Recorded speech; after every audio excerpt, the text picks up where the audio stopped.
Under 19 world cup में कहीं ना कहीं अगर बात करें, कल जो है सुपर संडे वहाँ पर मैच होना है नेपाल वर्सेस न्यूजीलैंड। जी हाँ, ये बिल्कुल। मैच कई तरह से इसलिए भी थोड़ा सा कहीं ना कहीं एक्साइटिंग होने की उम्मीद है। स्कॉटलैंड वर्सेस इंग्लैंड के बाद उम्मीद तो करेंगे कि स्कॉटलैंड वर्सेस इंग्लैंड इस तरह का एक्साइटिंग हो, क्योंकि अगर आप ये वीडियो काफ़ी लेट देख रहे हैं तो फिर वो मैच अब तक हो बिल्कुल, चल रहा होगा, जी। या फिर पता नहीं क्या सिचुएशंस हुई होंगी। लेकिन हम जो ये वीडियो बना रहे हैं तब तक अभी तक तो बिल्कुल भी शुरू यहाँ पर हुआ नहीं है। खैर, अब बात करें यहाँ पर तो नेपाल वर्सेस न्यूजीलैंड इससे पहले जब अंडर 19 वर्ल्ड कप्स में भिड़े हैं, जी हाँ 2 बार भिड़े हैं अब तक, और दोनों बार नेपाल को जीत मिली है। जी हाँ, इसीलिए कहीं ना कहीं थोड़ी सी जो है एक्शन बढ़ती है। डेफिनेटली अलग अलग पेयर होते हैं, ऐसा नहीं कि उस अंडर 19 टीम ने हराया था तो शायद ये भी हरा दे, या वो हारी थी तो शायद ये भी हार जाए, ऐसा ही बिल्कुल भी नहीं है। लेकिन डेफिनेटली रिकॉर्ड जो है वो नेपाल के नाम जरूर है। 2-0 दोनों बार न्यूजीलैंड को उन्होंने मात दी है।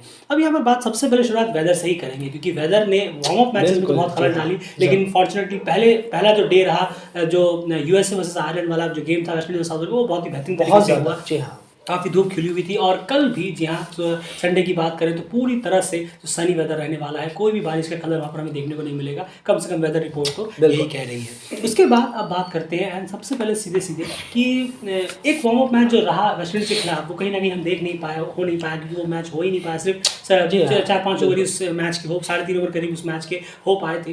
तो वहाँ पर एक वार्म अप हो जाता तो और चीज़ें हमें अच्छे से पता चल पाती। लेकिन फिर भी अगर आपको प्लेइंग 11 सेलेक्ट करनी हो इस मैच के लिए, नेपाल की प्लेइंग 11, तो आप क्या एक्सपेक्ट करेंगे कि किस तरीके की प्लेइंग 11 होनी चाहिए? उसमें ऑलराउंडर्स, बैट्समैन, बॉलर्स का किस तरह का कॉम्बिनेशन आप बिठाकर एक प्लेइंग 11 बनाना चाहेंगे जो न्यूजीलैंड के सामने नेपाल उतारना चाहे? ज़रूर। देखिए, उसमें बॉलर्स भी रहें, बोले ऑलराउंडर्स भी रहें। जैसे कि अगर हम बात करें एक प्लेइंग 11 की, तो कुछ इस तरह प्लेइंग 11 रहेगी दिल्ली क्रिकेट की तरफ से नेपाल की।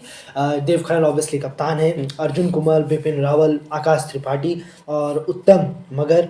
उसके बाद बात करें हम गुलशन झा, दीपेश खंडेल, दुर्गेश गुप्ता, तिलक राज भंडारी और सुभाष भंडारी और आकाश चंद।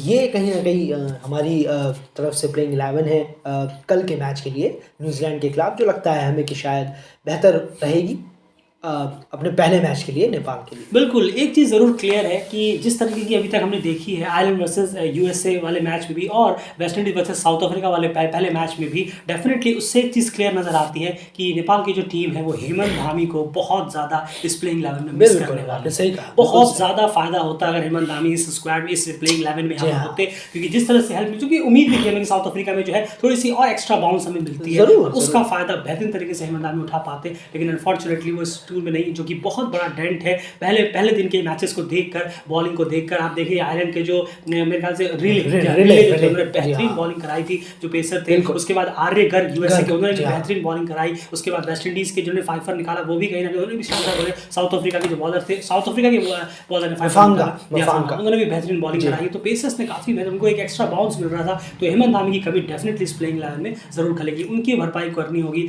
उनके रिप्लेसमेंट दुर्गेश गुप्ता को आगे बात करेंगे। अब ये तो बात हो गई प्लेइंग 11 की, अब सीधे चलते हैं एंड बैटिंग ऑर्डर किस तरीके का आप देखना चाहेंगे नेपाल का इस मैच में? पहले बैटिंग कर रहे हो या फिर चेस कर रहे हो, दोनों सूरत में बैटिंग ऑर्डर क्या चाहेंगे आप? मैं ऊपर के 5-6 की बात कर रहा हूँ, पूरा नीचे तक की लाइन की नहीं, ऊपर के 5-6 के हिसाब से। बिल्कुल। देखिए, अगर हम बात करें ओपनर्स में तो अर्जुन कुमार और बिपिन रावल साथ आने चाहिए, ओपनिंग अगर ये करें। उसके बाद देखें आकाश त्रिपाठी 1 डाउन आए, 2nd डाउन देव खनल यहाँ पर उतरे। उसके बाद हम 3rd डाउन देखें तो उत्तम मगर, जी हाँ उत्तम राणा मगर जो है वो आए। उसके बाद आपकी बात करें तो गुलशन झा, जी हाँ ऑब्वियसली गुलशन झा जो कि ऑलराउंडर है।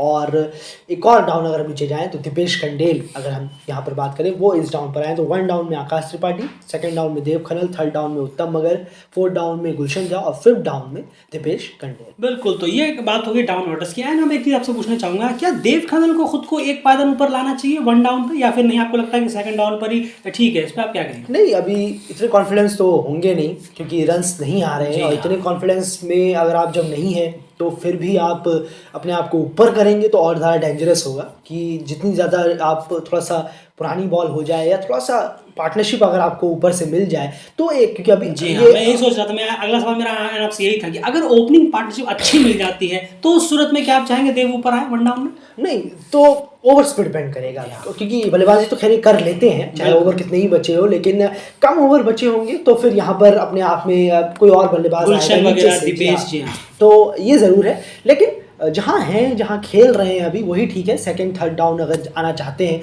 तो ठीक है, क्योंकि ये खुद अभी कॉन्फिडेंट नहीं है बिल्कुल भी, क्योंकि रन्स इनके बल्लों से काफ़ी निकल नहीं रहे हैं। जब निकलेंगे तब, और तब भी नहीं, क्या पता सेकंड डाउन में ही आपके रन्स निकलें, क्या मालूम। लेकिन अभी फिलहाल ऊपर इस टूर्नामेंट में तो बहुत ही कम चांस है। अगर ये खुद को करें, बचे इससे, तो बेहतर होगा कि मैं ऊपर आ जाऊँ, मैं ओपनिंग आ जाऊँ। नहीं, क्योंकि अभी आप आउट ऑफ फॉर्म चल रहे हैं, पहले थोड़ा सा रन्स बनाए उसी डाउन में कर। बिल्कुल, चलिए ये बात हो गई बैटिंग ऑर्डर डिस्कशन की। अब सीधे से चलते हैं जरा टॉस के बारे में। एंड टॉस जीत कर यहाँ पर डेफिनेटली सनी वेदर रहने वाला है, वेदर फोरकास्ट तो यही कह रहा है। तो टॉस जीत कर, जितना आपने अभी तक नोटिस किया कि क्या लेना बेहतर रहेगा टॉस जीत कर, और इस ग्राउंड पर जो एक मैच जो सबसे रिसेंट जो मैच खेला गया था इंटरनेशनल, मेरे ख्याल से south Africa versus West Indies था वो मैच। उस मैच के बारे में कुछ बताइए कि किस तरीके का गेम था वो, हाई स्कोरिंग था, लो स्कोरिंग था, और उसके हिसाब से आपको क्या लगता है कि टॉस, और फिर लेवल भी अलग है, वो सीनियर्स का था या अंडर 19 का है, उस हिसाब से टॉस जीत कर क्या करना बेटर रहेगा? नहीं, जरूर देखिए, अगर हम देखेंगे उस मैच को जो सीनियर्स का हुआ था, सीनियर इंटरनेशनल मैच मार्च 2023 में, बिल्कुल, तो वहाँ पर काफ़ी रन्स पड़े थे। आप देखेंगे साउथ अफ्रीका ने 300 अबव बनाए, उसके बाद वेस्ट इंडीज़ ने भी जब चेस किया तो बहुत करीब आ गए थे। बिल्कुल सही कहा आपने। तो लेकिन 280 रन बनाए, तो विकेट बहुत अच्छा है, ऐसा नहीं है, बहुत अच्छा विकेट यहाँ पर है। तो ऑब्वियसली अगर आप टॉस जीतते हैं तो ये बॉलिंग अगर आप लेंगे पहले, तो शायद आप एटमॉस्फेयर का थोड़ा फ़ायदा उठा सकते हैं, पिच पहले इस्तेमाल आप कर सकते हैं। लेकिन जैसे जैसे यूज्ड टू होती चली जाएंगी ये पिचेस, तब टॉस का इतना मैटर नहीं करेगा, जब अब पुरानी पिचेस होती चली जाएंगी। लेकिन हाँ, तब आगे जाकर तब मैटर करेगा, अगर जब आपको वेदर में कुछ बादल दिख रहे हो या क्लाउडी कंडीशंस हो तब। लेकिन जैसे जैसे मैच होते चले जाएंगे इन पिचेस पर, ये यूज्ड टू पिचेस होती चली जाएंगी, और बॉलर्स के लिए, और खासकर थोड़ा सा और धीमे हो जाएगी बॉलिंग आने वाले मैचों में। अभी नहीं, क्योंकि आईसीसी की पिचेस हैं, तो आप उम्मीद कर सकते हैं थोड़ा बेटर होंगी, बजाय थोड़ा सा थोड़ी देर में इस्तेमाल होने के। तो इसलिए पहली इनिंग आप टॉस जीतते हैं तो ऑब्वियसली पहले बॉलिंग के साथ जाएं, क्योंकि शुरुआत है।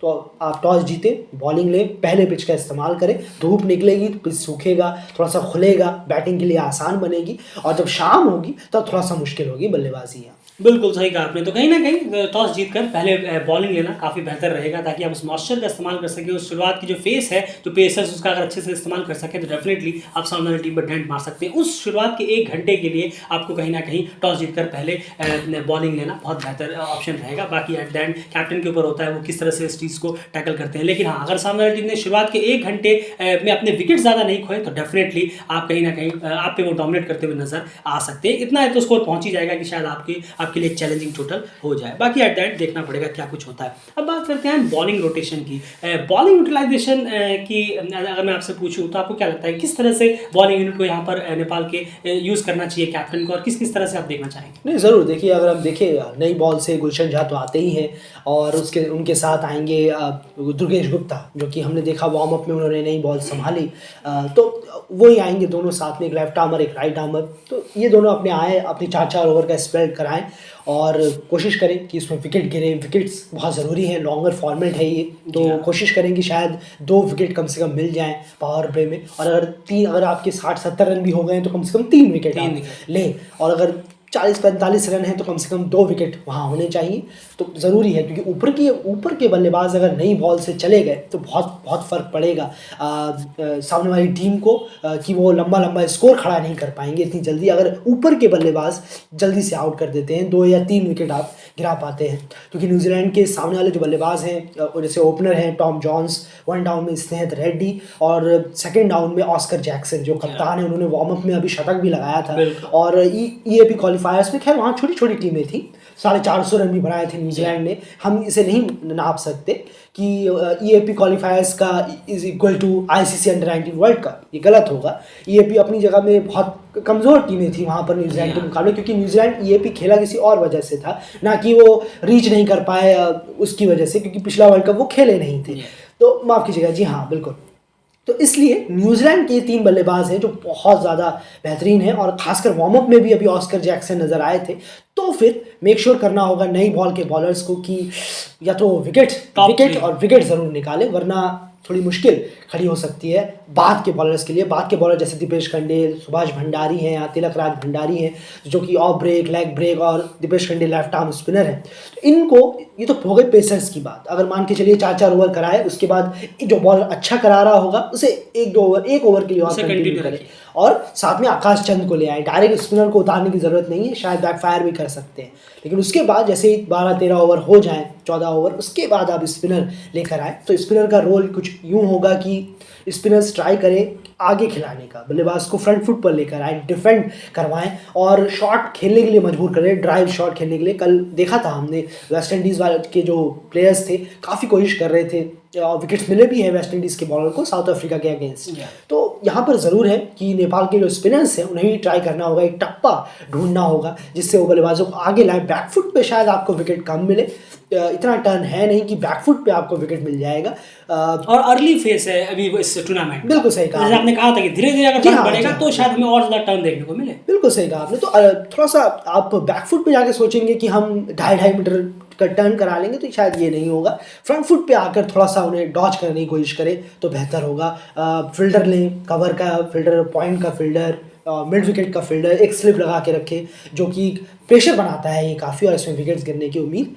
बिल्कुल। तो अगर आप क्लियरली है कि स्पिनर्स के लिए रोल सिंपल सा है कि आप उन्हें आगे बुलाएं, आगे इनवाइट करें कि वो आगे आकर खेले, फ्रंट फुट पर आकर खेले। और डेफिनेटली इससे अगर आपकी थोड़ी सी भी बॉल टर्न होती है तो एक स्टंपिंग का चांस बनेगा और दूसरा आपको एज जो है स्लिप आपको रेडी रखनी होगी, स्लिप तैयार रखनी पड़ेगी। तो दो ऑप्शंस यहाँ पर आपके विकेट लेने के खुल जाएंगे। और फिर क्या है कि यहाँ पर बल्लेबाज को कुछ और एक्स्ट्रा अपनी तरफ से आगे आकर पैर आगे करना पड़ता है, दिक्कत होती है, उस वजह से बैलेंस कर पाता। और आप याद रखिए हम अंडर 19 की बात कर रहे हैं, यहाँ पर बेसिक्स जो है लड़के सीख ही रहे होते हैं धीरे धीरे। कोई कंप्लीट परफेक्शन यहाँ पर कंप्लीट परफेक्शन क्रिकेट कभी होता ही नहीं है, लेकिन फिर भी यहाँ पर सीख रहे होते हैं, बेसिक से गुजर रहे होते हैं। तो ये सब एरर्स में आप कहीं ना कहीं विकेट निकाल कर ले जा सकते हैं, इसी की हम बात कर रहे हैं। तो ये पूरी डिस्कशंस थी इनसे रिलेटेड। और बाकी एट द एंड देखना होगा कि नेपाल किस तरह से यहाँ पर इस स्ट्रीक को अपने कंटिन्यू करता है। 2-0 से वो ऑलरेडी आगे चल रहे हैं। देखना होगा कि ये जो पेयर है अंडर 19 का, ये इसको कंटिन्यू रख पाता है या फिर नहीं। एक छोटा सा सवाल मैं आपसे पूछना चाहूँगा कि न्यूजीलैंड के पर्सपेक्टिव से अगर आप कहेंगे कि नेपाल की बॉलिंग से कि वो कितने में रेस्ट्रिक्ट करे, अगर न्यूजीलैंड पहले बल्लेबाजी करती है और नेपाल को चेस करना पड़ेगा टारगेट,